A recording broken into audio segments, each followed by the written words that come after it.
A collection of 11 classic short stories, read by Mike Bennett. These stories were originally recorded for the Mike Bennett Sometimes podcast between 2008 and 2010.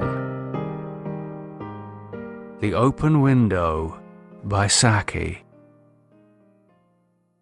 "My aunt will be down presently, Mr. Nuttall," said a very self-possessed young lady of 15. "In the meantime, you must try and put up with me." Frampton Nuttall endeavoured to say the correct something which should duly flatter the niece of the moment, without unduly discounting the aunt that was to come. Privately, he doubted more than ever whether these formal visits on a succession of total strangers would do much towards helping the nerve cure which he was supposed to be undergoing. "I know how it will be," his sister had said when he was preparing to migrate to this rural retreat. "You will bury yourself down there and not speak to a living soul, and your nerves will be worse than ever from moping. I shall just give you some letters of introduction to all the people I know there. Some of them, as far as I can remember, were quite nice." Frampton wondered whether Mrs. Sappleton, the lady to whom he was presenting one of the letters of introduction, came into the nice division.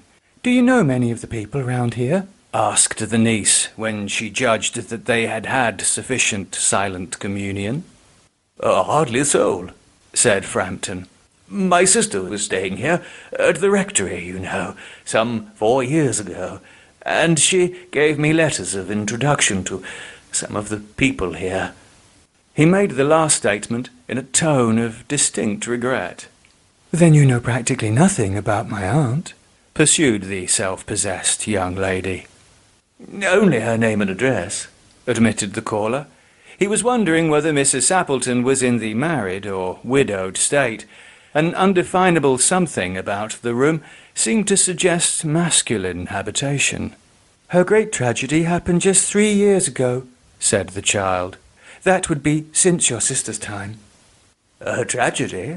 asked Frampton. Somehow, in this restful country spot, tragedies seemed out of place. "You may wonder why we keep that window wide open on an October afternoon," said the niece, indicating a large French window that opened onto a lawn. "It is quite warm for the time of the year," said Frampton. "But has that window got anything to do with the tragedy?" "Out through that window, 3 years ago to a day, her husband and her 2 young brothers went off for their day's shooting. They never came back. In crossing the moor to their favourite snipe shooting ground, they were all 3 engulfed in a treacherous piece of bog. It had been that dreadful wet summer, you know, and places that were safe in other years gave way suddenly without warning. Their bodies were never recovered. That was the dreadful part of it." Here the child's voice lost its self-possessed note and became falteringly human. "Poor aunt always thinks that they will come back some day, they and the little brown spaniel that was lost with them, and walk in at that window just as they used to do. That is why the window is kept open every evening till it is quite dusk. Poor dear aunt. She has often told me how they went out, her husband with his white waterproof coat over his arm, and Ronnie, her youngest brother, singing, 'Bertie, why do you bound?' as he always did to tease her, because he said it got on her nerves.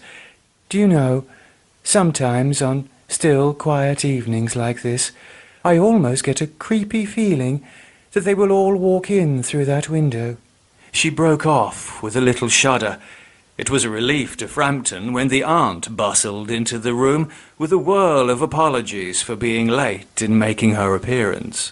"I hope Vera has been amusing you," she said.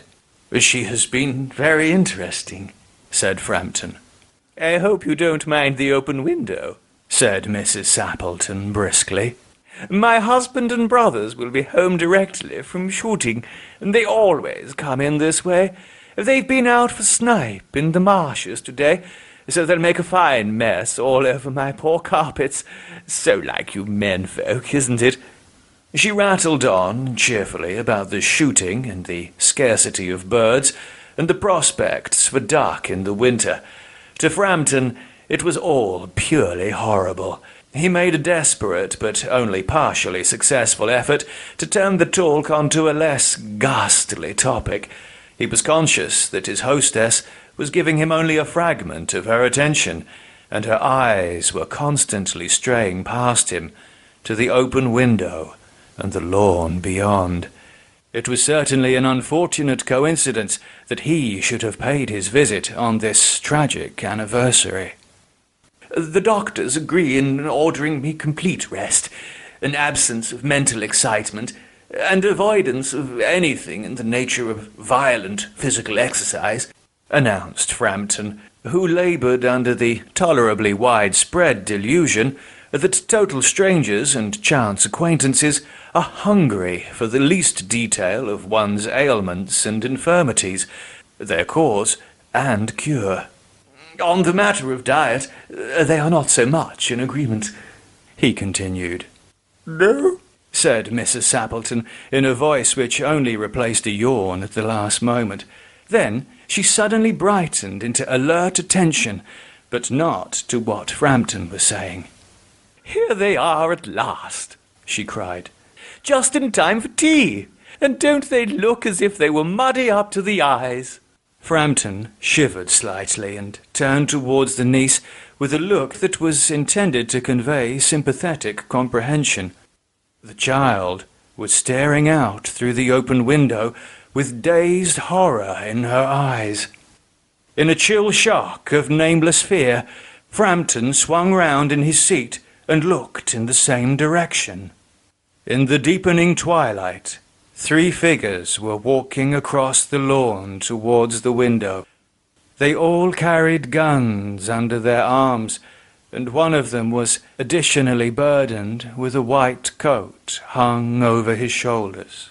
A tired brown spaniel kept close at their heels. Noiselessly, they neared the house, and then a hoarse young voice chanted out of the dusk, "I said, Bertie, why do you bound?" Frampton grabbed wildly at his stick and hat. The hall door, the gravel drive, and the front gate were dimly noted stages in his headlong retreat. A cyclist coming along the road had to run into the hedge to avoid imminent collision. "Here we are, my dear," said the bearer of the white mackintosh, coming in through the window. "Fairly muddy, but most of it's dry. Who was that who bolted out as we came up?" "A most extraordinary man," said Mrs. Sappleton. "A Mr. Nuttall. Could only talk about his illnesses, and dashed off without a word of goodbye or apology when you arrived. One would think he had seen a ghost." "I expect it was the spaniel," said the niece calmly. "He told me he had a horror of dogs. He was once hunted into a cemetery somewhere on the banks of the Ganges by a pack of pariah dogs, and had to spend the night in a newly dug grave with the creatures snarling and grinning and foaming just above him, enough to make anyone lose their nerve." Romance at short notice was her speciality.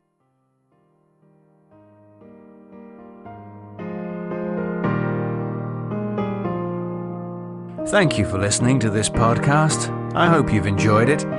For more podcasts from me, check here at audiobooks.com or at my site www.mikebennettpodcast.com. The music has, as always, been Adhesion's Chopin is Dead. And as this is the last podcast in this series, I'll leave you now to enjoy the whole piece. Goodbye.